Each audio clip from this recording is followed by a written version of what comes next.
बिस्मिल्लाहिर्रहमानिर्रहीम। अस्सलाम वालेकुम। क्या हाल चाल है आप लोगों? उम्मीद है कि बहुत खुशबाश होंगे।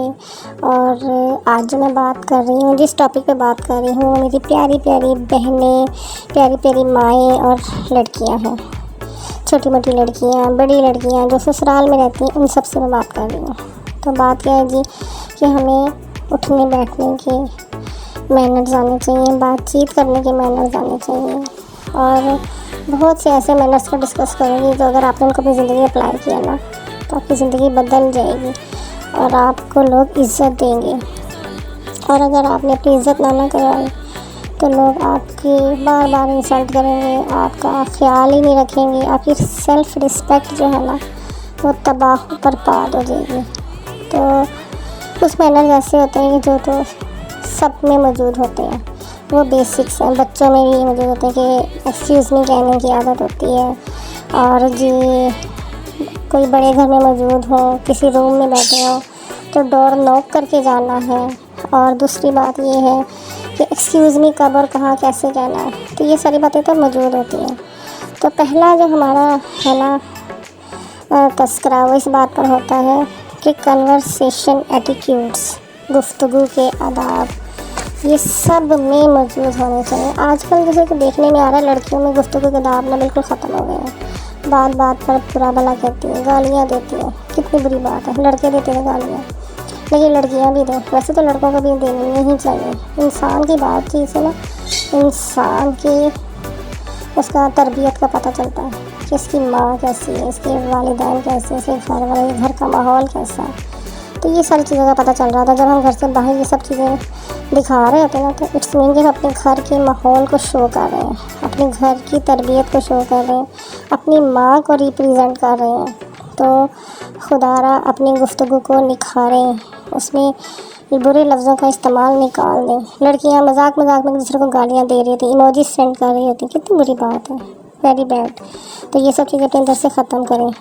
मैं ना एक बार एक लड़की के बारे में बहुत मेरे जहन में बहुत अच्छे अच्छे ख्यालात होते थे। बहुत ही प्यारी, बहुत ही क्यूट हुआ करती थी। एक बार उसकी वो ऑडियो सुनने में आई मुझे।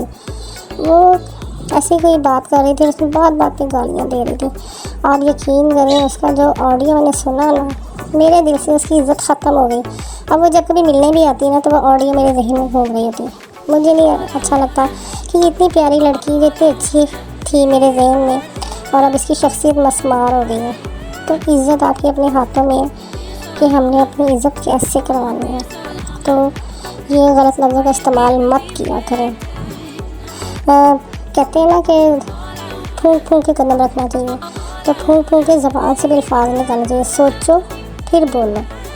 तो ये हमारा जो दूसरा स्टेप है ना, वो है उठने बैठने के आदाब, attitude for getting up and sitting down.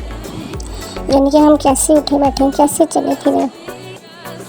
कुछ घर में मैंने देखा कि माएँ सिखा रही होती हैं, सिखा सिखा के थक जाती है, बेटा ऐसे ना बैठो, ऐसे ना चलो, ऐसे ना करो। लड़कियाँ कहती हैं आगे से, लो कर लिया, लो बैठ गए ऐसे। कितनी बुरी बात है ऐसे जवाब देना। तो ऐसे नहीं कहना चाहिए, बहुत ही बुरी बात है। अब एक लड़की हो, वो बैठ जाए, टांगे खोल के बैठ जाए, या तेज़ तेज़ कदम उठा के रास्ते में चले, या लाओ बालीपन उसके नज़र आए। तो जो ख़ानदानी लड़कियाँ होती हैं ना, उनके अंदर तरबियत नज़र आ रही होती है। वो चलती कैसे हैं, बैठती कैसे हैं, उठती कैसे हैं। तो ये सारी चीज़ें ने आपने सीखनी, लड़कियों को नहीं लड़कों को भी सीखनी चाहिए ये सारी बातें। अच्छा जी, थर्ड जो है ना, उसकी तरफ मैनर्स की तरफ चलते हैं। एटीट्यूड्स मीटिंग गेस्ट, कि हमने मेहमानों से कैसे मिलना है। अच्छा, मेरे हस्बैंड के एक दोस्त हैं, उनकी फैमिली की तरफ मेरा जाना हुआ, तो मैंने देखा उनकी बेटियां जो है ना बहुत प्यार से मिल रही हैं। पानी का पूछा, मुझे बैठने के लिए कहा, और सबसे पहले सलाम इतने अच्छे अंदाज से किया, इतनी गर्मजोशी से हाथ मिलाया ना कि मेरा दिल खुश हो गया। और मैंने सोचा कि बेटियां हों तो सबकी ऐसी हैं, आप भी ऐसी हो सकती हैं अगर आपके अंदर ये सारे मैनर्स आ जाएं। जब आपके घर में कोई मेहमान आए ना, तो आप उनसे सलाम करें बड़े अच्छे तरीके से, बजाय किसी कमरे में छुप जाने के, या ऊपर वाला हिस्से में कमरा मौजूद है या साइड पे मौजूद है, आप बैठे रहें कि जी मामा मिल लेंगी खुद ही, दादो मिल लेंगी, हमें हमारी क्या ज़रूरत है। भाई आप मिलें ताकि आपकी तरबियत नज़र आए, आपकी मम्मा की तरबियत नज़र आए। अच्छा, देर बहुत हो रही है, बाकी के जो चंद आदाब रह गए ना वो मैं आपको पार्ट 2 में आपको समझा दूँगी। तो आप चैनल को कर लें सब्सक्राइब ताकि आपको मेरी वीडियो फ़ौरन से पहले मिल जाए। बेल आइकन ज़रूर प्रेस कीजिएगा। और अच्छा, अगर मेरे ये वाले मैनर्स आपको अच्छे लगे ना तो आप लोगों ने ज़रूर शेयर करने और ख़ुद में सबसे पहले निखार लेकर आना है। तो चलिए, मैं मिलती हूँ नेक्स्ट वीडियो में। कल इंशाल्लाह ताला से मुलाकात होती है नेक्स्ट पार्ट 2 में। तो कुछ लोग लंबी वीडियो पसंद भी नहीं करते और फिर मुझे भी कहीं जाना, उसके लिए माज़रत। अल्लाह हाफ़िज़।